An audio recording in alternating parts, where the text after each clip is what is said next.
Gelombang bangkrut supermarket raksasa di Indonesia. Pelajaran berharga bagi industri perdagangan.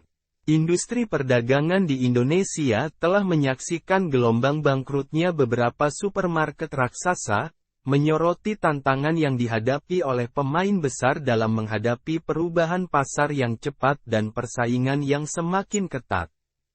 Kegagalan perusahaan-perusahaan ini menawarkan pelajaran berharga bagi industri, menyoroti pentingnya adaptasi dan inovasi dalam menghadapi dinamika pasar yang terus berkembang.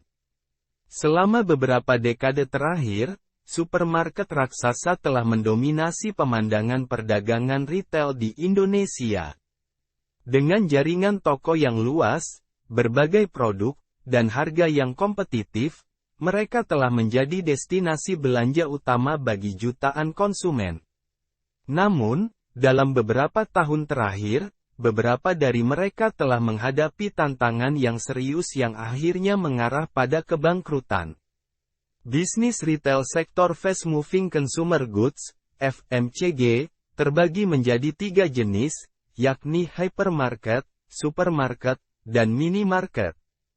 Perbedaannya terletak pada format, ukuran, dan fasilitas yang diberikan. Hypermarket memiliki luas lahan lebih dari 5.000 meter persegi atau lebih besar dari supermarket. Beberapa contoh retail FMCG berkonsep hypermarket adalah Giant, Carrefour, Hypermart, dan Lotte Mart. Sementara, supermarket memiliki luas 1.000 meter persegi sampai 4.999 meter persegi. Contohnya seperti Toserba Yogya, Giant Supermarket, Carrefour Express, dan Super Indo. Lalu, minimarket adalah retail FMCG berukuran 100 meter persegi sampai 999 meter persegi.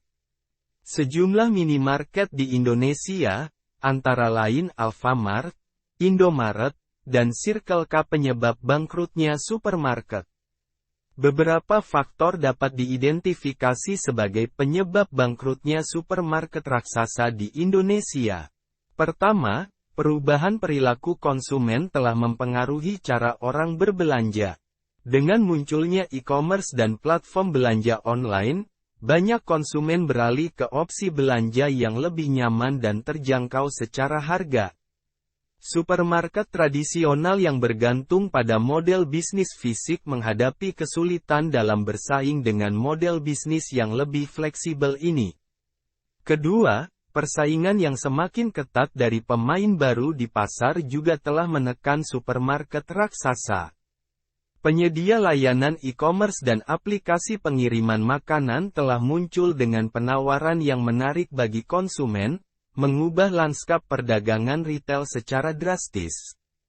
Supermarket yang gagal beradaptasi dengan cepat dengan tren ini telah kehilangan pangsa pasar dan daya saing mereka.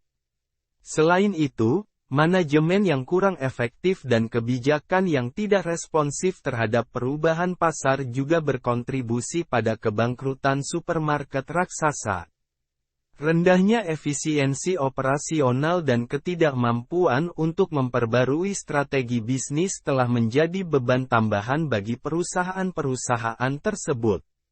Sepanjang 2020, Hero mencatatkan kerugian sebesar 1.215 miliar rupiah. Retail segmen makanan mencatatkan penurunan nilai pendapatan yang cukup signifikan karena perusahaan mengoperasikan lebih sedikit toko sebagai langkah optimalisasi yang berlangsung sejak 2019. Pendapatan segmen makanan turun dari 8.987 miliar rupiah pada 2019 menjadi 6.051 miliar rupiah sepanjang 2019. Sepanjang tahun 2021 ini, sejumlah pusat perbelanjaan atau mal terpaksa tutup terutama akibat pandemi COVID-19 dan perubahan pasar retail yang bergerak cepat.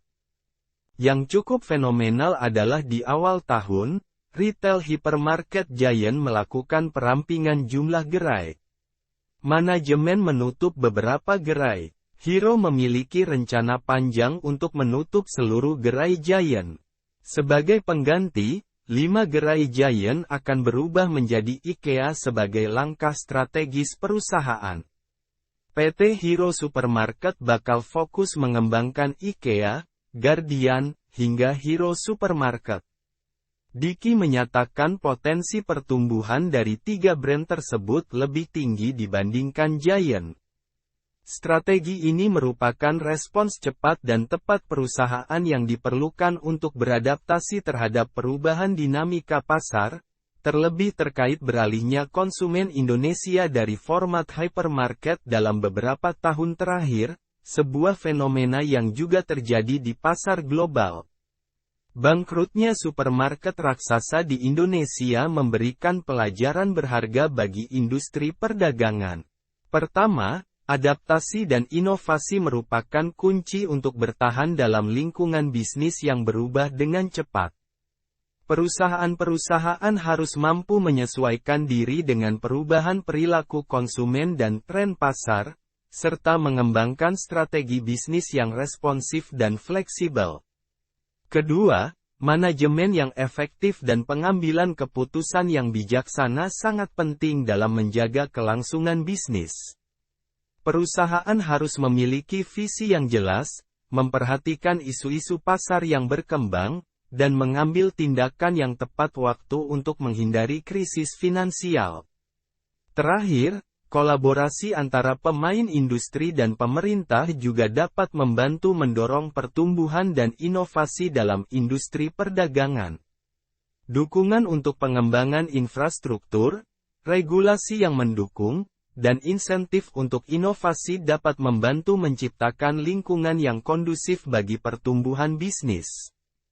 Dengan memperhatikan pelajaran dari bangkrutnya supermarket raksasa, industri perdagangan di Indonesia dapat mempersiapkan diri untuk menghadapi tantangan yang akan datang dan meraih kesuksesan dalam era perdagangan retail yang terus berkembang.